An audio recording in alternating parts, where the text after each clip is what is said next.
Traitors, mate, a lot of you. Islam means terroristics, attacks and these things. अस्सलाम वालेकुम इस्लाम के दोस्तों, ज़रा सोचिए वही बरतानिया जिसे इंसाफ और आज़ादी की अलामत कहा जाता था आज जल रहा है। लेकिन क्यों? क्योंकि वहाँ एक ऐसा खेल खेला गया जिसने पूरे बरतानिया को मुसलमानों के खिलाफ खड़ा कर दिया। जी हाँ, सिर्फ एक वाक़या, सिर्फ एक अफवाह और देखते ही देखते बरतानिया की सड़कों पर आग लग गई।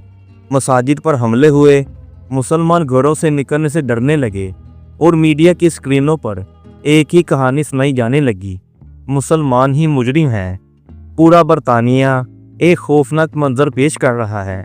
1 लाख से ज़्यादा लोग सड़कों पर निकल आए और यूँ लगा जैसे पूरी रियासत अपने ही शहरियों के खिलाफ मैदान में आ गई हो। और हाँ, आज के टाइम पर यह सिर्फ बरतानिया की कहानी नहीं, ये पूरे यूरोप की हकीकत है।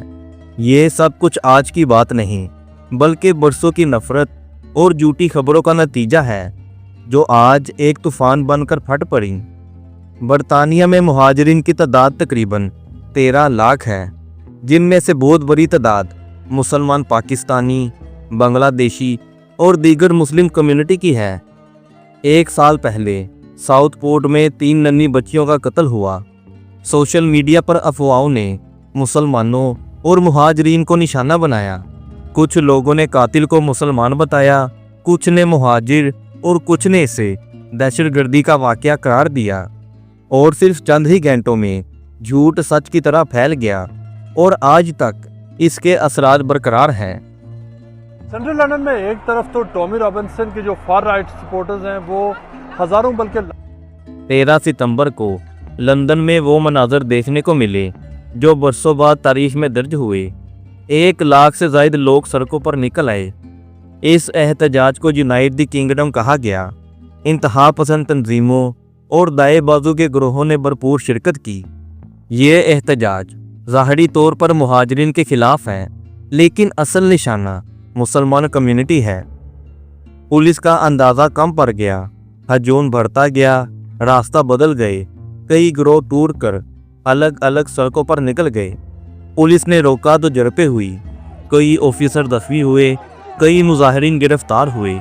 लेकिन सबसे बड़ा सवाल यही था, क्या ये सब वाकई इंसाफ के लिए था या फिर ये नफ़रत को हवा देने का एक और बहाना था? वहाँ की पुलिस ने बताया कि वो मुजाहरों के लिए तैयार थी, लेकिन इतनी बड़ी तादाद में लोग अचानक सिमतें बदलने लगे और इश्तियाल अंगेज़ तकरीरें, ये सब कंट्रोल से बाहर हो गया। कई शहरों में पुलिस के अहलकारों पर हमले हुए, गाड़ियों को आग लगा दी गई। और अब बातें हैं इस आग को मज़ीद भड़काने वाले किरदार की तरफ, यानी कि इलोन मस्क, दुनिया के अमीर तरीन अफराद में से एक, एक्स यानी ट्विटर का मालिक, जिसके एक जुमले से दुनिया भर में बहस छिड़ जाती है। और इन सब फसादात के दौरान मस्क ने एक ऐसा बयान दिया जिसने जलती पर तेल का काम किया। इसने कहा, बरतानिया में खाना जंगी नागुज़ीर है, यानी अब हालात इतने कुशीदा हैं कि लगता है बरतानिया के लोग खुद अपने ही मुल्क में आपस में लड़ने लगेंगे और ये रोकना मुश्किल हो जाएगा। ये सिर्फ अल्फाज नहीं थे, ये लाखों लोगों के लिए एक सिग्नल था कि वो सड़कों पर निकल आए। इस पर बस नहीं, एलोन मस्क ने अपने सोशल मीडिया पर एक खबर शेयर की जो झूठी निकली। इस खबर में लिखा था कि बरतानिया की हुकूमत अब मुहाजिरीन को पकड़कर कैंपों में बंद करने वाली है, यानी बिल्कुल ऐसे जैसे हम फिल्मों में देखते हैं कि लोगों को कैद करके टेंट या बड़े बड़े अहातों में रख दिया जाता है। मगर हकीकत ये है कि हुकूमत ने ऐसा ऐलान ही नहीं किया। ये बस एक फेक न्यूज़ थी जो मस्क के शेयर करने की वजह से लाखों लोगों तक पहुंच गई और बाद में ये खबर झूठी निकली, लेकिन तब तक लाखों लोग इसे देख चुके थे। बरतानवी हुकूमत में एलोन मस्क को गैर जिम्मेदार करार दिया। मीडिया का किरदार भी काबिल गौर है। जहां मुस्लिम नाम आता है वहां न्यूज़ हेडलाइन फ़ौरन दहशतगर्द कहती है, लेकिन अगर कोई गैर मुस्लिम मुजरिम हो तो इसे सिर्फ दिमागी मरीज कहा जाता है। यही डबल स्टैंडर्ड है जो नफरत को जन्म देते हैं। ये पहली बार नहीं है कि मुसलमान निशाने पर आए। 9/11 के बाद अमेरिका और यूरोप ने हर मुसलमान को मशकूक करार दिया गया। 2005 में लंदन बम धमाकों के बाद हज़ारों मुसलमानों पर कड़ी नज़र रखी गई। हर दाढ़ी वाले को दहशतगर्द कहा गया। हर बुर्के पहनने वाली औरत को शक की निगाह से देखा गया। ये नफ़रत वक्त के साथ और गहरी होती गई। सियासी पार्टियां भी जब वोटों की सियासत में फंस जाती हैं तो सबसे आसान नारा यही होता है, मुहाजिर बाहर निकालो। और जब भी ये नारा लगता है तो सबसे पहले मुसलमान निशाना बनते हैं। लेकिन असल हकीकत कुछ और है। वही मुसलमान जिन्हें आज खतरा कहा जा रहा है वो बरतानिया की मुआशरत का सतून है। NHS के हॉस्पिटल में हज़ारों मुसलमान डॉक्टर और नर्सिस हैं। ट्रांसपोर्ट में टैक्सी और बस ड्राइवरों की बड़ी तादाद भी मुसलमान की है। छोटे बिजनेस, मार्केटें और खाने पीने की सन्नत सब में मुसलमान नुमाया किरदार अदा कर रहे हैं।